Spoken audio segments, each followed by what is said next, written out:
জন্য? এবং আমার রাজনৈতিক কর্মসূচি ছিল এখানে দুটো, একটি হয়েছে আমার আজকে এখানে প্রশাসনিক সভা করলাম, যেহেতু আমি এসেছি। আর আমার রেজিনগরে আরেকটি আমাদের ওয়ার্কার্স মিটিং আছে, আমার যেতে হবে। তার মধ্যে এখানে একটি রিভিউ মিটিং হলো। এখানে আমাদের বিডিও, এসডিও, এডিএমরা ছিলেন, আর পুলিশের পুরোটা ছিলেন, ওসিআইসিরা, আর এডিশনাল এসপি, দুটো পুলিশ ডিস্ট্রিক্টের এসপি ছিলেন, এডিজি ছিলেন, আমাদের ডিআইজি ছিলেন, এবং সর্বোপরি ডিস্ট্রিক্ট ম্যাজিস্ট্রেট লিড করেছেন। আমাদের দুজন মিনিস্টার, একজন মিনিস্টার একটু আউট অফ ডিস্ট্রিক্ট রয়েছে, আউট অফ স্টেট রয়েছে, আর ক্যাবিনেট মিনিস্টার ছিলেন। আর আমার সাথী কয়েকজন যারা আগের মিটিংয়ে ছিল তারা এসেছে।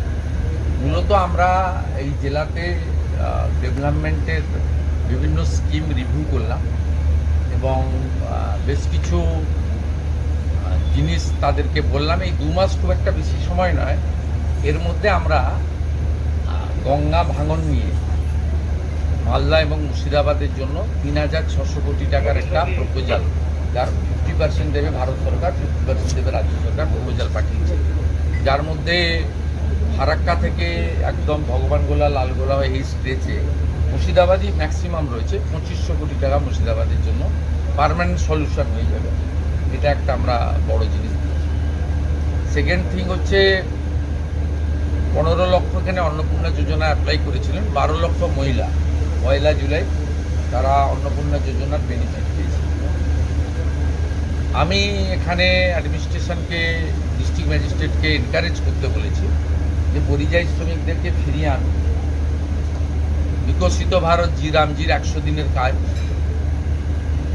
এবং অন্যান্য যে সোশ্যাল বেনিফিটগুলো রয়েছে, তার সঙ্গে আয়ুষ্মান ভারতের 5 লাখ টাকা পর্যন্ত ফ্রি চিকিৎসা, এর সঙ্গে নির্মাণ কর্মী থেকে শুরু করে বিড়ি শ্রমিকদের জন্য ভারত সরকার, পশ্চিমবঙ্গ সরকারের লেবার ডিপার্টমেন্টের যে প্রজেক্ট, সব মিলিয়ে আমরা হিসাব করে দেখেছি একটা পরিবার 15,000 টাকা মাসে বিভিন্ন স্কিম থেকে, পিএম কিষাণ সম্মান নিধি বলুন, কৃষক বন্ধু বলুন, অন্নপূর্ণা যোজনা বলুন, বার্ধক্য ভাতাও 500 টাকা বাড়ানো হচ্ছে, 125 দিনের কাজের ক্ষেত্রে unskill 300, semi skill 450, high skill 600, সব মিলিয়ে একটা পরিবার 15-18 টাকা প্রান্তিক পরিবার তারা পেতে পারেন। সঙ্গে প্রধানমন্ত্রী অন্ন সুরক্ষা যোজনার রেশন, আর আয়ুষ্মান ভারতের ফ্রি হেলথ সার্ভিস।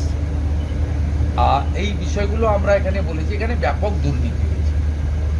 আমি এডিএম জেলা পরিষদকে বলেছিলাম যে যে কাজগুলো করেছে জেলা পরিষদ, তার যে ওয়ার্ক অর্ডার দিয়েছেন, টেন্ডার করেছেন, সেক্ষেত্রে আপনি যদি ঠিকঠাক মতো তদন্ত করেন দেখবেন তাদের যে ক্রেডেন্সিয়ালগুলো দেওয়া হয়েছে অধিকাংশই জাল। আমি পুলিশের কিছু তদন্ত রিপোর্ট এদের বলেছি, তাতে 600 মতো লক্ষ্মীর ভাণ্ডারের অ্যাকাউন্ট ভুয়া, 3500 মতো মাইনরিটি স্কলারশিপের অ্যাকাউন্ট ভুয়া, সব ক্ষেত্রেই ভুয়া। এসসি নয় এসসি বেনিফিট নিচ্ছে, এসটি নয় এসটি বেনিফিট নিচ্ছে, ফিজিক্যালি চ্যালেঞ্জ অরিজিনাল নয় ফিজিক্যালি দিব্যাঙ্গ ভাতা নিচ্ছে। আপনার নানা স্কিমেই এখানে এত ভুয়া বেনিফিশিয়ারি হয়েছে। এর জন্য আগের সিস্টেম দায়ী। দেখুন ওরা কি করতো, আগের সরকার, আপনি অ্যাকাউন্ট নম্বর দিতেন, আপনার অ্যাকাউন্টে টাকা দিয়ে দিতেন, কিন্তু আমরা এবারে ভেরিফিকেশন করছি ওই অ্যাকাউন্টটা যে ওর, যে কেওআইসি ঠিক আছে কিনা, আধারের সঙ্গে অ্যাকাউন্টের লিঙ্ক আছে কিনা, এটা করতে গিয়েই এই জেলাতে হাজার হাজার ভুয়া বেনিফিশিয়ারি ধরা পড়ছে। সেই জন্য আমি জেলার মানুষকে বলবো যে 2 মাস আমাদের সময় দিন। বিডিওরা কথা দিয়েছেন তারা সমস্ত সোশ্যাল ওয়েলফেয়ার যে স্কিম রয়েছে ভেরিফিকেশনের কাজ কমপ্লিট করবে। যারা ফলসলি ঢুকেছে তাদের বিরুদ্ধে আইনানুগ ব্যবস্থা গ্রহণ করা হবে। এগুলো আমরা এখানে বলেছি। আজকে মুর্শিদাবাদ মেডিকেল কলেজে জেলা প্রশাসন আমাকে বললো রেফার কম হয়, কিন্তু আমি ওদের বলেছি রেফার কম হয় ইন জেনারেল ঠিক আছে, কিন্তু কিছু বিষয়ে আপনাদের এখানে সব রুগী রেফার হচ্ছে, যেমন নিউরোলজিস্ট, নিউরো, কার্ডিয়াক, নেফ্রো, সব রুগী প্রায় রেফার হচ্ছে। আমরা আজকে এখানে 5জন সিনিয়র ডক্টর দিয়ে গেলাম, অধ্যাপক, অ্যাসিস্ট্যান্ট প্রফেসর লেভেলে, এবং 20টা করে বেড, 4টে স্পেশালিস্ট, নিউরোলজিস্টের ক্ষেত্রে, নিউরোলজির ক্ষেত্রে, কার্ডিয়াকের ক্ষেত্রে, এগুলো করলাম। এছাড়াও ক্যাথ ল্যাব, আপনার ডায়ালিসিসের আরও 2টো ইউনিট বাড়ানো, খুব চাপ হচ্ছে। এগুলো মুর্শিদাবাদ মেডিকেল কলেজের জন্য কিছু কিছু এখানে আমরা আজকে বলে গেলাম। ওভারঅল আমার বিশ্বাস আগামী 2-3 মাসের মধ্যে মুর্শিদাবাদ জেলা একটা উন্নয়নের নতুন শক্তি পাবে। এখানকার ডিস্ট্রিক্ট ম্যাজিস্ট্রেট এবং তার টিম ভেরি কম্পিটেন্ট, এতদিন কাজ করতে দেওয়া হতো না, ভয়ে থাকতো, চাপে থাকতো। আমরা বলেছি চাপ মুক্ত হয়ে কাজ করতে। পুলিশকে বলেছি বর্ডার এলাকায় অবৈধ অনুপ্রবেশকারীদের ক্ষেত্রে কোনো ক্ষমা ঘেন্নার বিষয় নেই। মাত্র 69 জনকে এখনও আপনারা বর্ডার পার করিয়েছেন, যেখানে রাজ্যে কয়েক হাজার। এটা খুব ছোট সংখ্যা, বিএসএফ এর সঙ্গে কোঅর্ডিনেশন বাড়ানো। এত যে সামাজিক অবক্ষয় ঘটছে, এর পিছনে ড্রাগ, অবৈধ মদের দোকান, নার্কোটিক্স বাংলাদেশ থেকে বর্ডারে আসছে যাচ্ছে, এক্ষেত্রে আপনারা র্যান্ডাম করুন। আমি এডিএম এলআরকে থ্যাঙ্কস জানাবো। এখানে লং পেন্ডিং যে ইস্যু ছিল, 368 একর জমি বিএসএফকে দেওয়ার কথা ছিল, 338 একর জমি অলরেডি হ্যান্ড ওভার করেছেন under the guidance of the district magistrate. ADM LR এটা করতে পেরেছেন। এটা অন্য জেলার তুলনায় এখানে খুব ভালো ইমপ্রুভমেন্ট হয়েছে। এনারাও বুঝে গেছেন সরকার কি চাইছেন, সরকার কি বলছেন, এটা আমরা বলেছি। আর পুলিশকে খুব ক্লিয়ার ইনস্ট্রাকশন দেওয়া হয়েছে, ধুলিয়ান, শামসেরগঞ্জ, বেলডাঙ্গা, রেজিনগর, শক্তিপুরের মতো ঘটনা ঘটলে কাউকে ফোন করার দরকার নেই।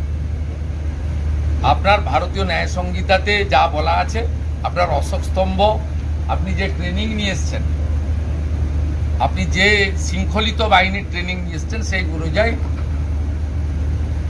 ডু ইট নাও। পরিষ্কার খোলা ছুট দেওয়া হয়েছে। আর যে হিন্দু শরণার্থীরা জেলের ভিতরে আছে, ডিএম সাহেবকে বলেছি পিপির সঙ্গে কথা বলে যে জেল থেকে মুক্ত করতে হবে। হয়ে গেছে, ক্যাবিনেট ফর্ম করে দিয়েছে, রিটায়ার্ড জাস্টিস রঞ্জনা দেশের নেতৃত্বে কমিটি হয়েছে, নোটিফিকেশন বা সব হয়ে গেছে। রঞ্জনা দেশাই কমিশন কাজও শুরু করে দিয়েছে। উই আর হোপফুল যে খুব তাড়াতাড়ি ইউনিফর্ম সিভিল কোড আমরা বিধানসভায় আনতে পারব।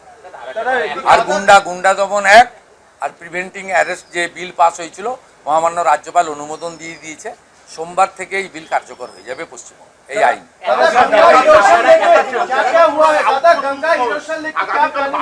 বারুইপুরে কথা হবে, এটা মুর্শিদাবাদ। ভালো থাকবেন। गंगा इरोशन लेकर भारत सरकार में हम लोग प्रपोजल भेजा है मालदा मुर्शिदाबाद को लेकर 3600 करोड़, उनमें 2500 करोड़ मुर्शिदाबाद का है।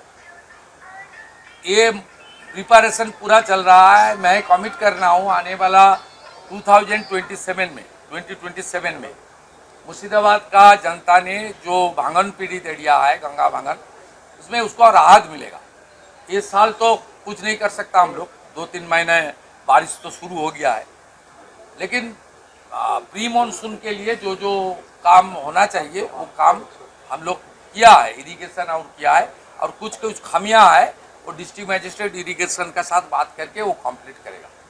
और ये डिस्ट्रिक्ट में 2 मिनिस्टर है, गौरीशंकर घोष जी को हम लोग यहाँ का मिनिस्टर प्रभारी बनाया, जो हर डिपार्टमेंट का साथ लिया जो करेगा पश्चिम बंगाल सरकार का साथ।